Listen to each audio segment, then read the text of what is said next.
Hello, good afternoon everyone, and welcome to the Natural History Museum. My name is Rocio Santoyo. I am a manager in public programs, and we are so happy that you're joining us here today. It's a really special day. We are celebrating Wolf Awareness Week, which is happening October 20th through the 26th. So we're very happy that you're all here to celebrate that with us. Yes, round of applause to you all. This is a California wolves discussion that you all are here for. It's going to be approximately 40 to 45 minutes in length. We will save a little time at the end to do a Q&A, so hold your questions until the end. And this particular program, we're really lucky to have as our moderator, Ronan Donovan. We currently at the Natural History Museum have the Wolves Photography by Ronan Donovan exhibition going on. It will be with us until 2025, mid-2025, so definitely check it out today and come on back to check it out again because it's absolutely breathtaking to see those photos in that space. For this particular program, I do want to ask that if at any time you do need to get up and go, you're welcome to do so. Restrooms are right at the very back of the hall if you need anything. Now, Ronan, as a field biologist turned visual storyteller, strives to create imagery that brings curiosity and awe to scientific papers. Ronan likes to think that he adds heartbeats to data points. His work is mission-driven and uses photos and videos to highlight conservation issues, to help reframe stuck narratives surrounding modern humans and the non-human world. Everyone, please welcome Ronan Donovan and our guest speakers.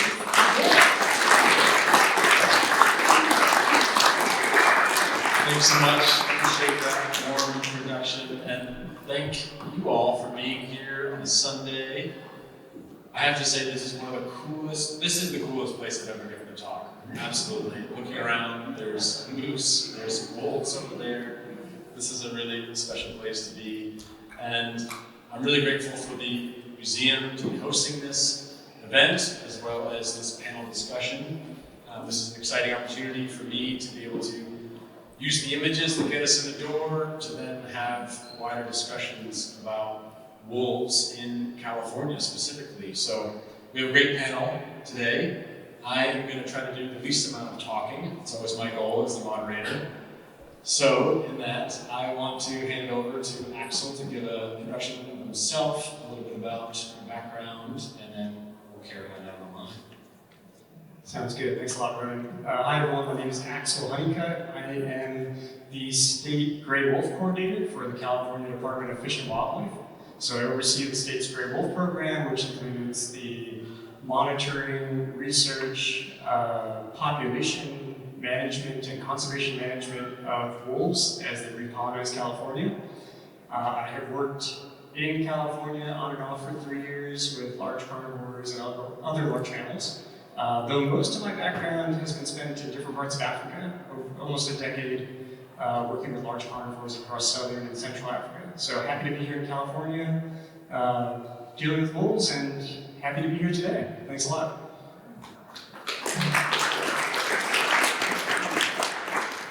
Hi everyone, my name is Kaggie Orrick. I am a postdoctoral researcher at UC Berkeley on the California Wolf Project. And so we're looking at the social and ecological dimensions of the natural wolf recolonization in California in partnership with CDFW as well as National Geographic Society.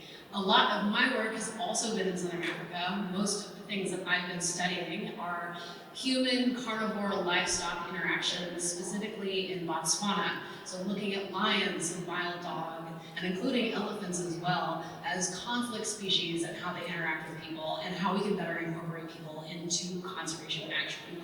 I'm originally from San Francisco, so I am a Californian, and I'm very excited to be back in the state and really working on this kind of new conflict that's occurring and really being able to kind of get on the ground and start really working with producers, ranchers, and conservationists to help the wolf management in the state.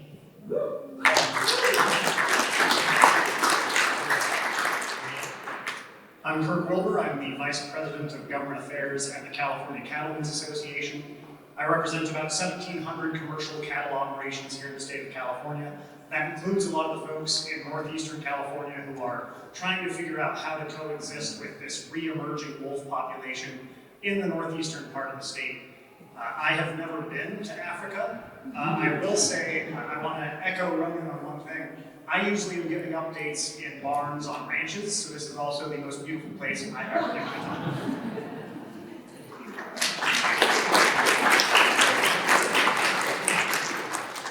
I appreciate you all making a trip to LA. Most of you are all based in the northern part of the state, so it's great to be able to come down here and share with this audience. I am going to pass the clicker over to Axel, who's going to help us have an overview of wolves in California, a little history and where we are now. I think just that down. Great. Okay. Thanks, Ronan. So as I mentioned, as the head of our Gray Wolf program with California Fish and Wildlife, we are the managing agency for wolves and all other wildlife in the state. Just to give you kind of a brief background of why we're talking about wolves coming back and where they are right now and where they might be in the future. Wolves, this is, you can see, very broad, where wolves used to occur in the West. So basically we think not really on the coast of California, but definitely everywhere inland, most of the northern parts, northern mountainous, and even the valleys as well.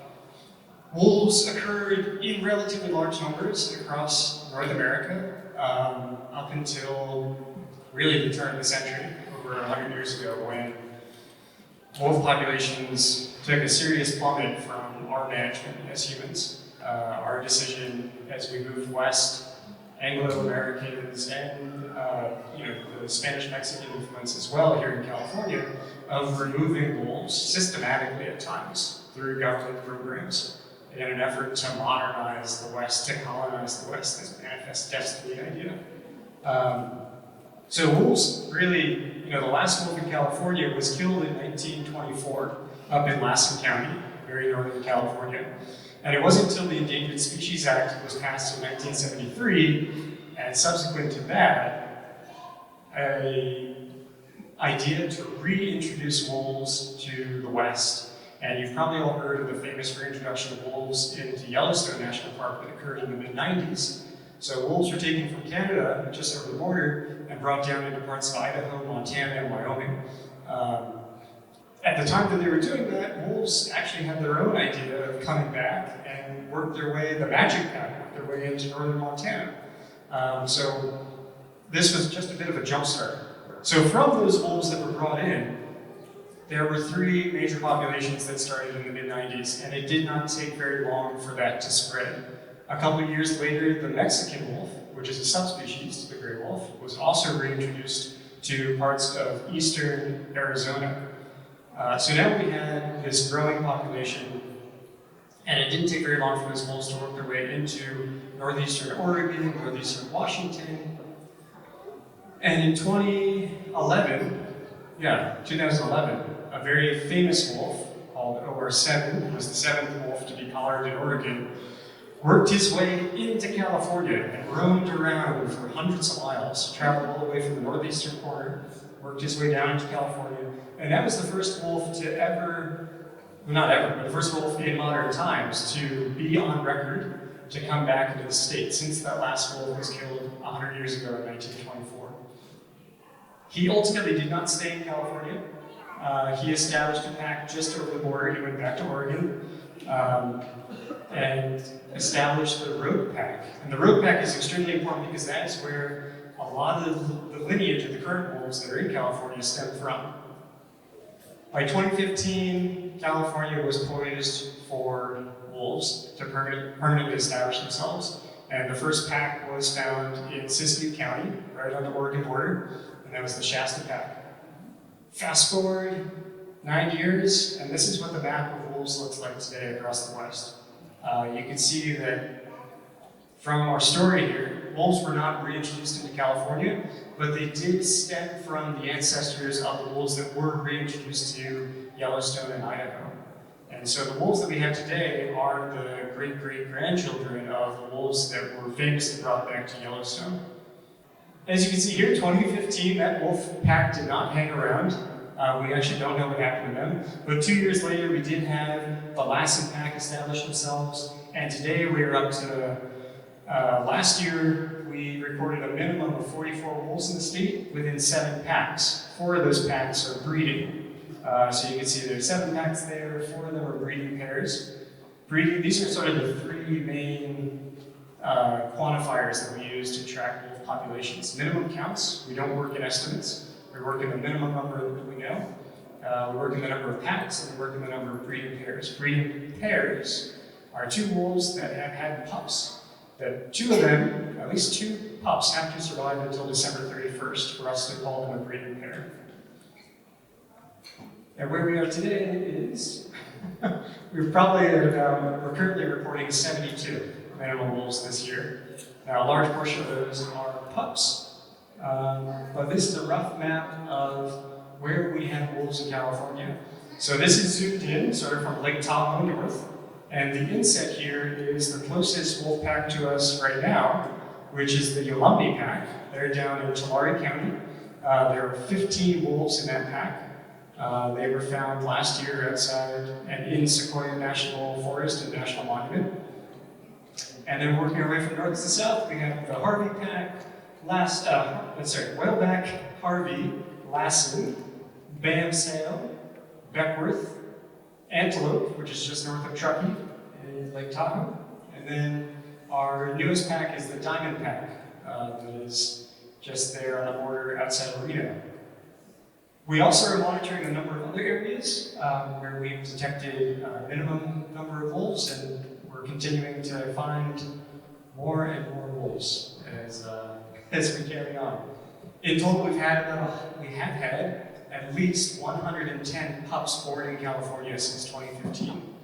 And so those wolves have, obviously a portion of them we expect them not to survive, but some of those animals are wandering across California, and at any given time there are an unknown number of wolves in the state. So what is the future? More wolves. It's probably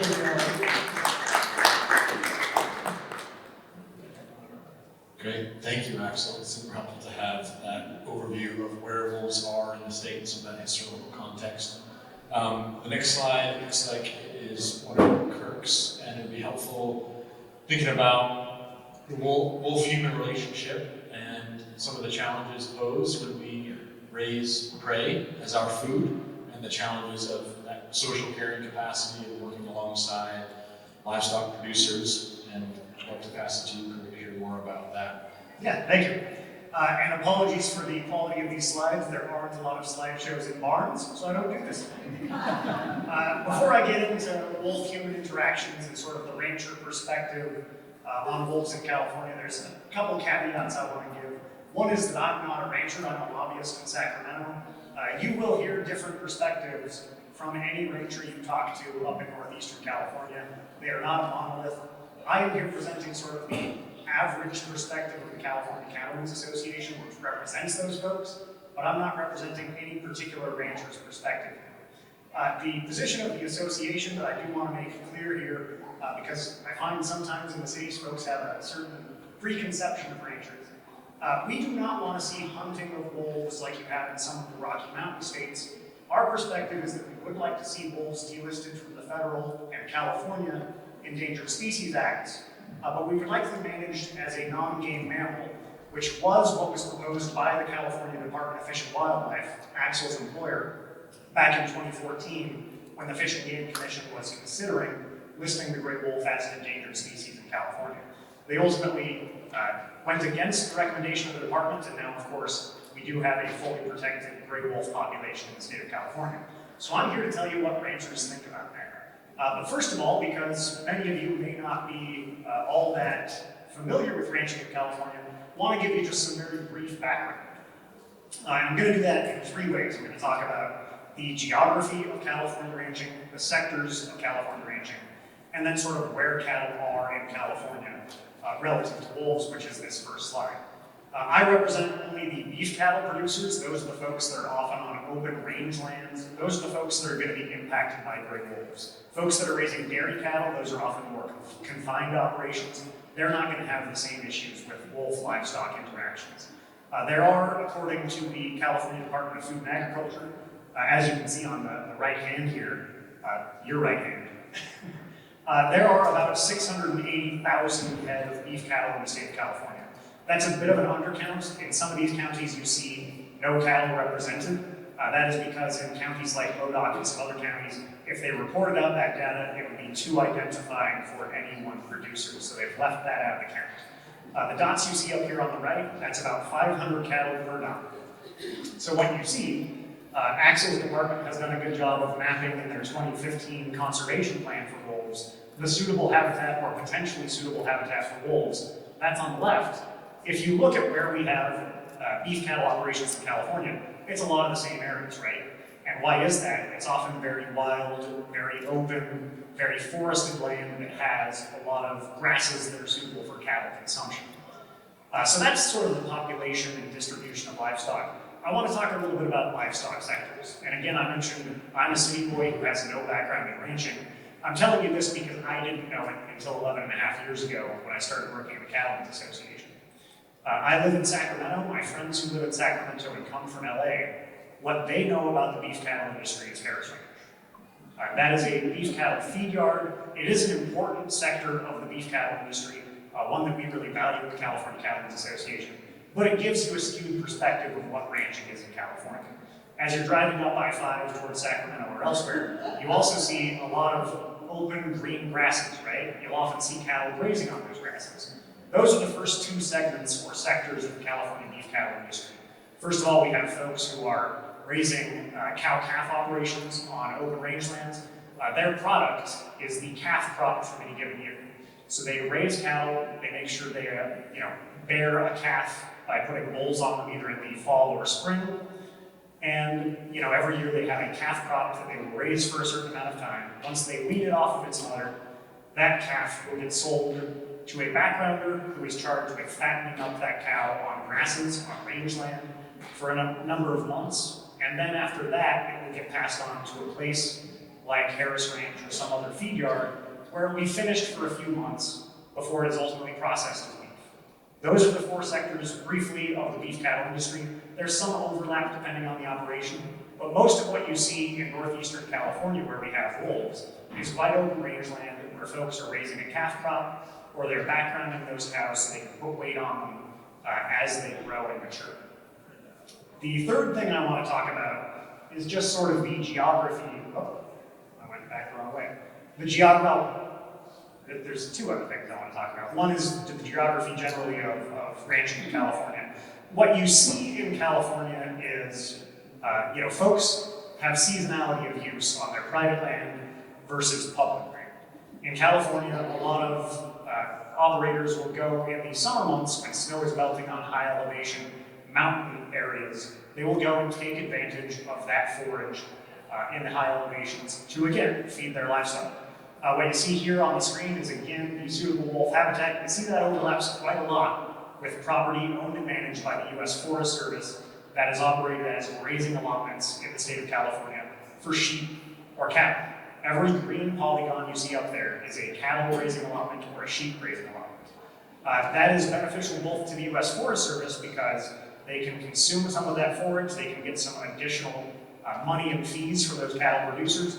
What we have found is really effective in those high elevation lands is cattle grazing forage, which creates a fire fuel suppressant for wildfires. That is something that has become more and more useful in California.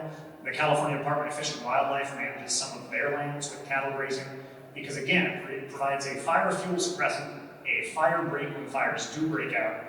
And furthermore, it's really good for a lot of grassland species. Cattle grazing is really good for grassland birds. So the Audubon Society actually has a program where they will promote cattle grazing. And it's useful for a number of other species. I would argue that cattle grazing is actually good for California wolves because one of their staple diets in California, according to research both by the department and UC Cooperative Extension, is cattle. Cattle producers don't really like that, but it is something that has helped sustain that growing population that Axel was talking about. Want to talk a little bit about sort of where we're at now with wolf-livestock interaction and some of the difficulties. California has wolves. They're growing in population. They are fully protected. They can't be managed by cattle producers. They can't really be managed by the California Department of Fish and Wildlife. Their hands are tied because it's a fully protected species. So the question is, where do we as ranchers go from there? Well, there's two main things that ranchers are now interested in the state of California. One is preventing those wolf-livestock interactions in the first place through non-lethal deterrence. And the other is when they fail to prevent those wolf-livestock interactions, how can they be made whole from it? So for the first part of that, there are a lot of really good wolf deterrents that livestock producers can use. There's flaggery, which is basically flags on a fence line. Those are sometimes electrified, turbo flaggers. You can put human presence out there. You see out here, we've got a rancher out on the landscape. They'll often be out on their horses, they'll often be out on an ATV. That human interaction, that human presence, really prevents wolves from coming out on the landscape. But what you also see in this picture is a heavily forested area. A lot of these cattle operations are, hundreds or thousands or tens of thousands of acres. Any one of those allotments on this map, they look pretty small on that map, but there's one that I pulled out as a sample in Modoc County, the northeasternmost county. It is 24,020 acres. That is 1/12 the size of the entire area of the city of Los Angeles. That is an area that's going to be difficult to put, flaggery on a fence line. It's also going to be difficult to ensure that you have human presence that deters wolves, especially if that's heavily forested, right? Additionally, a lot of this is open range country. The counties have decided that cattle production is so vital economically that you don't have a requirement to fence in your cattle. Other folks have a requirement to fence out your cattle. Additionally, again, a lot of that is federally owned land. The U.S. Forest Service may not allow you to put up a fence line that you can put flaggery on. They may not allow you to do other non-lethal deterrents on their rangelands. So there's a lot of really difficult issues when we come into wolf livestock deterrents. The biggest one, I think, from our perspective, is an economic. Flaggery is expensive. Hiring range riders is expensive.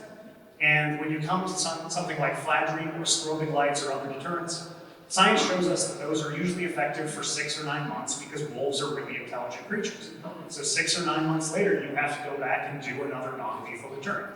That's hard for a rancher to remain viable because they are often land-rich but cash-poor, right? So what we've tried to do in California and had some success doing is getting the state and federal governments to assist in some of that non-lethal deterrent. We've worked with defenders of wildlife. We work with environmental groups because it is beneficial to wolves and to livestock producers to avoid those conflicts. Unfortunately, they do sometimes occur, and that can be really impactful for a rancher. We've got a gentleman in Lassen County who was reported by the San Francisco Chronicle last week as having 25 depredations or livestock killed by wolves. There's a woman up in Siskiyou County where the whale backpack is who puts that number at 36 for her. Now, the numbers you see from the department are this year, 40 confirmed wolf depredations of livestock have occurred. I'm not disputing that number, but what was foundational back in 2012 when we were thinking about wolves coming back into the state, foundational among environmental groups, California Cattlemen's Association, Sportsman, and Department, was actual depredations are going to be much higher than what's able to be confirmed. Ranchers may not be able to find that animal on 24,000 acres. They may not want to report it to the department for any number of reasons.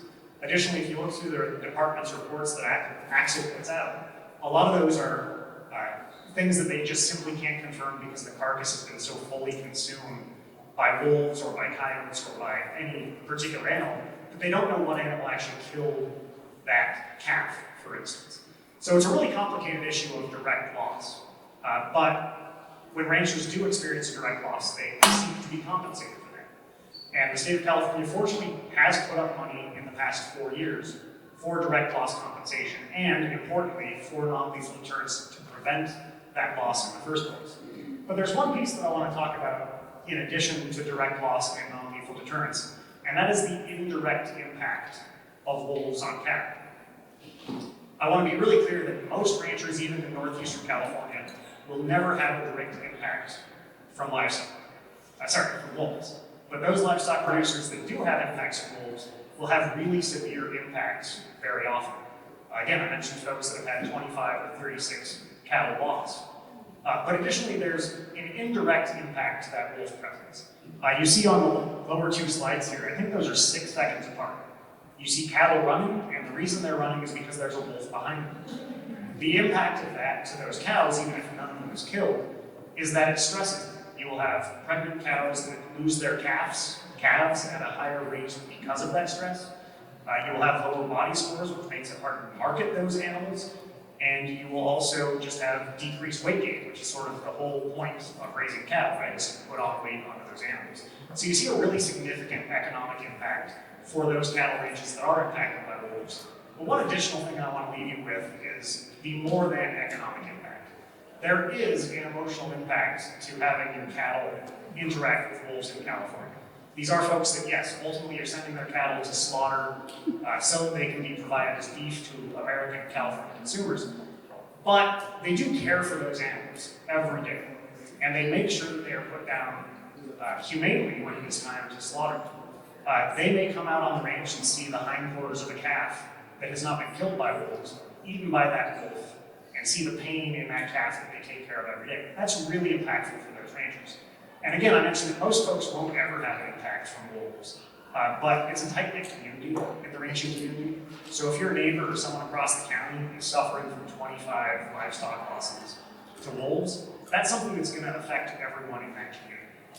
So just wanted to give you sort of that overall perspective of wolf-livestock interactions here in California. Again, we recognize they're here, they're fully protected. We're not suggesting anything different. But we do want to make sure that ranchers have all the assistance necessary in the state of California to really effectively manage that interaction, primarily with non-lethal deterrence assistance from the state and federal government, which we have gotten, but also when that impact occurs, some kind of compensation. Thank you, Kirk. Appreciate all that information and sharing. Kaggie, it would be great to hear from you about some of the research and kind of piecing together all the dynamics between wolves, prey, and some of the conflict as well. Yeah, definitely. I think what we're hearing both from Axel and from Kirk is that there needs to be a better understanding of the unique ecosystem that California has here. There are many different ways that we can study wolves, but we need to have the support and knowledge of how they're moving across the landscape and across these public and private lands, these grazing allotments, and interactions with people and cattle, and how they are impacting both people, livestock, and just the ecosystem and the other animals themselves. So some of the work that we've been doing at UC Berkeley has included camera trap studies. So the photos that Kirk shows is a great introduction into the other things that we're doing. So you can see upstage on the left here, there is a camera that we've placed out. We have about 200 cameras that are placed. This is Northern California, that kind of distribution that Axel showed earlier in the map. Basically, Truckee is right down in the south, all the way up to the Oregon border here. We've placed a number of camera traps out across the landscape. And not only here are we trying to understand wolf occurrence, where they are, where they aren't, but we're also trying to understand the other species on the landscape and how that is impacting them with wolf presence or wolf absences. And that includes natural prey, elk or deer, thinking about cattle. Some of these camera traps are close or near where cattle are moving across the landscape too. And then also some of the predator species that are also going to now be impacted now that wolves are in the area. That includes bears. So here's a great picture of a wolf that we have moving across the landscape. Very cool. We're also finding that they're moving at times we don't necessarily think that they're moving. This was, at noon. And so when we think about wolves, sometimes we're thinking about, oh, they're coming across onto these landscapes and where cattle are at night, but they're also moving across these landscapes during the day too. And so we need to be thinking about how we can monitor them throughout as they navigate across this landscape. Prey species, as I was saying, figuring out if they're present in areas where there are natural prey. Also how they're interacting with bears. We have a lot of bears in Northern California, as I'm sure you guys know. And so how is the bear population impacting how wolves are hunting and eating across the landscape? Kirk brought up a very valid point of sometimes these carcasses are completely destroyed, and so we don't necessarily know if wolves have killed them, if bears have killed them, and wolves are now scavenging, if wolves have been pushed off of a carcass because bears have come in. So does that mean that they're actually killing more prey, whether that be domesticated species or natural species as well? So there's a lot of very unique questions that we need to understand about California wolves in order to help management and producers moving forward towards coexistence and interactions. The other maybe less glorified things that we're doing across the landscape is we're doing a lot of diet analysis and in partnership with CDFW, DNA analysis. So that means I've seen, this past summer I've been in the field for the most part, I've seen one wolf, and me and my team have picked up 300 scat. So you can see that there's a lot of glory in these things, but there's a lot of serious research that's also been going on, a lot of fun. So here we are picking up some wolf scat, and exactly as Kirk said, we're finding in the scat, and other researchers like UC Davis has also been doing this as well, is that there is a significant amount of cattle that is in wolf diet. And so we are really seeing that, at least for right now, wolf population is being sustained partially on cattle across the landscape. The understanding of scavengers versus killed, etc., is something that we're also trying to uncover by examining not only scat, but also examining carcasses as well. So because we are working with CDFW and the collars that they have placed on wolves, we've been able to also identify cluster locations. So that's where a GPS point has been in the same area for multiple hours. And we're able to go to these kills, and in partnership with county trappers and other producers on the landscape and CDFW, we're able to start determining if these animals, if wolves have been killing these animals themselves, if they're scavenging. But really there's a lot of nuance that exists across this landscape that we really need to be kind of parsing out before we can start thinking about, or as we continue to think about, adaptive management strategies. And so all to say is that this is a very complex landscape that we're kind of navigating across right now. And we need to be thinking about many moving parts as we move forward. If anyone has gone into the incredible exhibit of Ronan's pictures, you can also see that there's other questions and other research that we're not even showing up here that we also should be asking about, looking at den sites, looking at location. There's so many questions that we can be asking about California wolves, and as we move forward, thinking about climate change, about drought, water access, fires, all of these things, including the bear population, all of these things are going to play a huge role in our management of wolves across the state. So just to say is that when we think about wolves, it's not necessarily black and white. They should be in the state, they should not be. We should be thinking about how we can be managing in partnership with all of these different moving parts that is a very different landscape than it was 100 years ago when wolves were last here. This is a new space that they're kind of coming in, and there's a lot of people, a lot of development, and so we want to find that economic growth and continue to promote and help people with that economic growth, as well as support this natural recolonization. And I think that we're doing a great part of it, and awareness and talking about it is really important.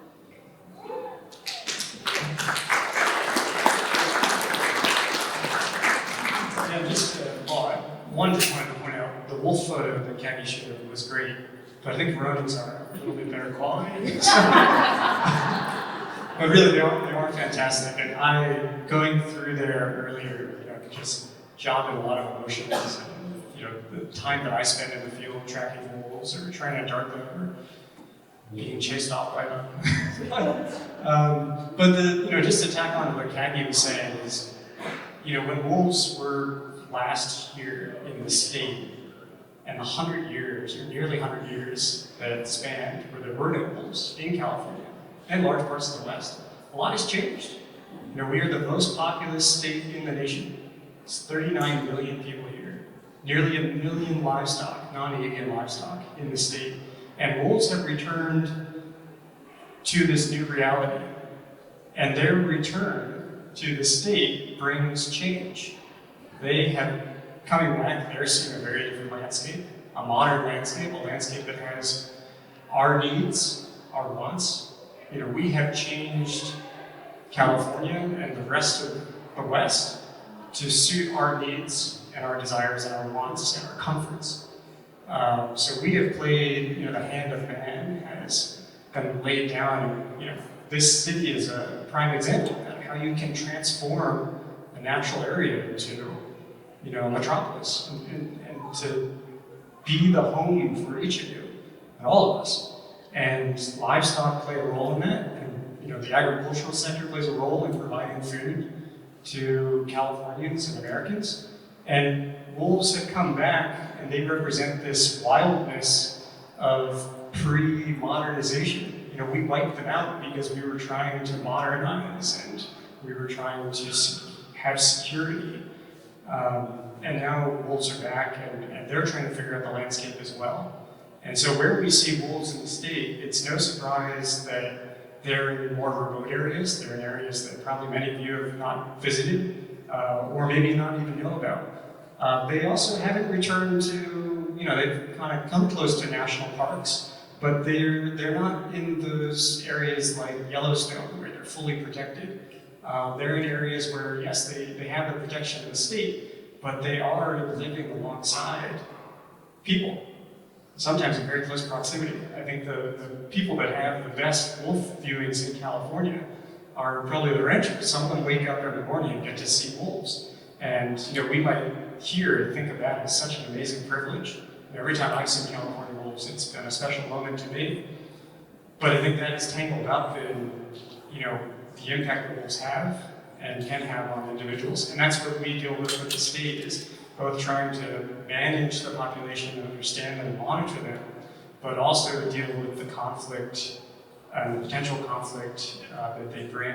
And yeah, it's, as the other two panelists have said, we have seen quite a lot of impact on livestock. And that is something that our agency, along with federal agencies, do those investigations. We get called out and we go to see if a dead cow or sheep has been killed by a wolf. You know, we treat that kind of as a crime scene. We collect evidence. We do DNA work. So we treat it with a lot of seriousness because, one, you know, we have a compensation program that Kirk mentioned, where if we're able to confirm, we do compensate for losses. And I think that's an interesting. One, it's very tangible, but it's also philosophical in the sense of, do wolves come at a cost? Does the return of wolves in California come to some cost? And it might not be financial, but change does have a cost to all of us. And this compensation program that we have is one way that we're trying to understand if that's enough. Is that enough to compensate producers to allow wolves to exist? I'll just leave it there. Check our time here. We're right on time for some questions, but if anyone else on the panel has some things they want to add or respond to Axel, I think the only thing to just add on, and it's something that Kirk said as well, is that there are hidden costs, and we see this across the bush. It's not just financial, and it's not, at the end, it can be emotional, but it also can just be time. Like, could you imagine if your commute was increased by 3 hours every day, just there and back to whatever job you were going to because of an animal or an individual? And that this is being like very broad about this, but a lot of these producers now have to do a lot more work in order to maintain the number of cattle that they have.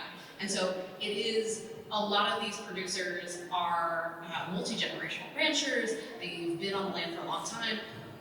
Many of them are pretty small scale. They're not necessarily making an incredible profit. So it is a question that is always asked in studying human-wildlife interactions, and we should always be asking ourselves is not only what is the financial cost, but also what are these other additional costs, and what are we willing to potentially give up in order to help these other hidden costs that exist across the landscape. I'll just say one more quick thing, is because we've talked a lot about livestock here, and it's not like the management of wolves is not just wolves and cows. You know, it is a lot. It is definitely a significant portion of my job, in the state, I'd much rather be in a ghillie suit with a dart gun trying to sneak up on a wolf. But usually those are in cow pastures in the state. But there is something else to it. If we just go back on the map, sorry, Kaggie, is, you know, wolves have come back, as I mentioned, from Yellowstone, and now, yes, there is the pack that's quite far south. But this is the first time that wolves are down here. You know, they've come all this way, and these are generally like pretty, you know, relatively wild areas, or at least low human density. And now they're like, I live in Truckee, and luckily I can just wake up and monitor one of the packs pretty closely. But that is, the Lake Tahoe area is kind of the first place that there's this major urban interface.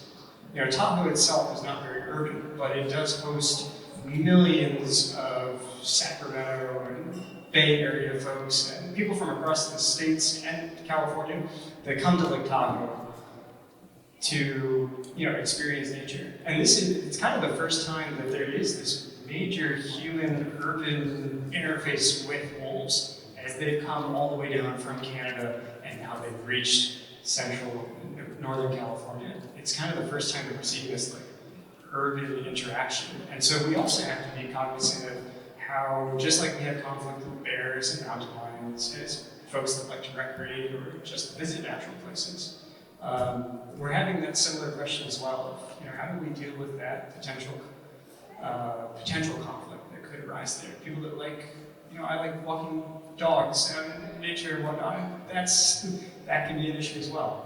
So anyways, just want to point out that, you know, not all wolf management is about conflict or even about conflict with livestock, but it is also about just how we experience our lives and experience and enjoy recreating in nature. You know, the return of an apex predator does bring some changes to that as well. So. Great. I think let's open it up to some questions. We have a recording, I believe, of the talk. So if you have a question, raise your hand, and then somebody will bring a mic over to you. Looks like we have one just by the camera there. Start over there. Yes, I hear you. Thank you for this presentation. I just want to say that I continue to be disappointed with the attitude by ranchers that they feel entitled to graze wherever they want on public lands and even in the mountains where wolves live. And I think if they're not able to monitor their livestock, they shouldn't be the livestock shouldn't be in an area that is that remote and they're not able to get to. So I don't know why cows would be in the mountains, is what I'm saying. Thank you. Can I tackle that? Sounds like it's for you. That's a valid perspective. There is a variety of perspective in California. Livestock grazing does tend to be a touchy subject. What I would say is, or what I would ask of you, is just to be open to a different perspective, which is not just to see the negative side of cattle ranching. And I will admit, and folks in my industry will admit, not everything we do is perfect, right? But there are significant benefits to cattle ranching in California, even on public lands. Folks in the U.S. Forest Service will tell you that grazing does provide habitat for a number of the endangered and threatened fish and wildlife species that they co-manage with the U.S. Fish and Wildlife Service. They do assist in reducing fire fuels on those lands. And additionally, it is a revenue source for the U.S. Forest Service. If it was all bad, they would not be permitted to graze on those public lands, including the public lands administered by Axel's agency here in California. There are several benefits to cattle ranching. It is a nuanced issue that has benefits and detriments. But I would ask that you be open to recognizing some of the benefits of cattle grazing. I think if we take it off of rangelands in California entirely, you see impacts to species that you do not want to see negatively impacted in California. You see increased fire activity. You see a lot of other negative impacts. We have a question for you. Hi, I love wolves. And I was curious to know, since they've been back, like what kind of patterns, habits, even oddities that you've seen in these packs in California that were surprising or exciting or something that we wouldn't automatically know or think about? Yeah, no, it's, well, I mean, probably one of the more interesting things is, let me see if I can get to, yeah, the pack map here. So, this doesn't, the distance here, the reason that there's an inset frame is because that the Alumni pack is about 300 miles from the nearest pack up north. And so, that is one thing that has been interesting to see. It's not really an oddity, you know, it's just a consequence of how wolves travel and how they disperse themselves. You know, often when we think of packs, you know, we call them packs, but really they're families. You know, packs are made up of male and female. They're young from the last year and they're young of this year. And then sometimes there's other wolves involved as well. But typically they're like a nuclear family. And they'll then disperse, you know, after about a year or so on average. Basically in their second year of life. And so when these wolves when they leave, they're going to find another individual. And they need to find just one animal of the opposite sex that they can mate with, somewhere on the landscape, somewhere in the middle of the state of California. Imagine if there were no humans in California and you had to wander hundreds of miles to try to find a mate. And so that's one thing that we have seen is just through the genetic monitoring of the population, we can trace back, we know about almost how related everyone is. And so that Alumni pack, we know that they are, this is a genetic tree of all the wolves. And the Alumni pack, the male comes from the Lassen pack, which is about 350 miles north. The female came from that original rogue pack that OR7 founded, you know, about 700 miles north. And those are just straight line miles. So that's one thing is that, you know, these wolves are traveling massive distances to find each other. And it's just incredible that they eventually do run into one another. And it just so happened that that pack occurred down in Sequoia. So anyways, that's not really a behavioral oddity, but it does show just how these animals move across the landscape. But other than that, wolves in California, we haven't really seen anything too unique. We have seen like at least one double litter. Typically, they don't breed with, you know, at least wolves in the western lower 48. We don't always see double litters occur. We did have a double litter in Lassen pack in 2020. And that's where a male breeds with 2 females, and that was just an oddity. We have an oddity in the sense of California, which produced a total of 9 pups. And then this year we had, you can see here, these are all these squares and circles on the bottom of these. This is all the, I realize that there's a thing there, sorry. These are all the pups of the year. So there's 30 in total. Actually, there's 28 displayed here, but this is for each of them. So this is one thing, is the Harvey pack. She had 2 pups last year, and then this year said, let me show you what I can do, and pumped out 8. So that has been also quite interesting. It's through our intensive genetic monitoring to watch the differences in litter sizes, as well as these represent the color patterns of each of the animals as well. So being able to track colors, or coat patterns, and the sex ratios as well. Can I add a fun, also behavioral thing that we're seeing? And it's not necessarily unique only to California wolves, but I think it touches a little bit about this proximity to the urban populations, to rural populations being around, is a couple of the rendezvous sites we're finding tennis balls and other toys. So we're finding that these animals are actually bringing these things back and playing with them, which is very cool. But it does touch a little bit that some of these rendezvous sites, some of these den sites are not in the forests. They're actually in the valleys, they're close to people, so they're choosing to be closer. And I think it touches a little bit also on like some of these pastures and some of where these cows are, and some of these home ranches that don't go onto any of these forested allotments. These cattle that are there year round, the rendezvous sites are being chosen near there. So they're in safe spaces and the wolves will come down. The wolves are in safe spaces and they'll come down and they'll be in the valley to then get these tennis balls, potentially get some cows, and go back up. So there's a little bit, it is a complex, again, conversation, but they're not always in the forest, which, because they're generalists, which is very interesting. And so they're being very flexible and adaptable across the landscape and adjusting to finding toys and finding food where they can. Can I add one thing? So this isn't behavioral, but it's kind of cool, and I thought Axel might touch on it, but you didn't quite get there. I think one thing that's really neat, you showed the map of historical range, and it doesn't include the coast. And I showed the map that CDFW put together in 2015 that does include as potential suitable habitat parts of the coast. And I think it's really cool, back in 2020, there was one wolf, I believe OR95. OR95 traveled all the way down the Sierra Nevada, into Santa Barbara County, down into Ventura. Unfortunately, was ultimately, I believe, struck by a vehicle in Kern County. But we're talking about how vast the dispersal of those animals is.